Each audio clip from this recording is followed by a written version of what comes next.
ఆషాఢ మాసంలో గోరింటాకు ఎందుకు పెట్టుకుంటారో తెలుసా?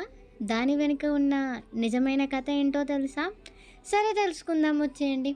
పౌరాణికాల ప్రకారం పార్వతీదేవి చిన్నతనంలో ఆట ఆడుతుండగా నేలపై పడిన ఆమె రక్తపు చుక్క నుండి పుట్టిన మొక్కే ఈ గోరింటాకు. ఆ మొక్క విష్ణుమూర్తి ఆశీస్సులతో నన్ను ధరించిన స్త్రీలకు సౌభాగ్యాన్ని, అందాన్ని ఇస్తాను అని వరం పొందిందంట. అంతేకాదండోయ్, ఆషాఢంలో కొత్తగా పెళ్ళైన అమ్మాయిలు పుట్టింటికి వస్తారు కదా, అలా వాళ్ళు వచ్చిన ప్రతిసారి కూడా తమ భర్త ప్రేమని గోరింటాకు ఎంత ఎర్రగా పండుతుందో చూసి గుర్తు చేసుకునే సాంప్రదాయం కూడా ఇలాగే మొదలైందంటండోయ్.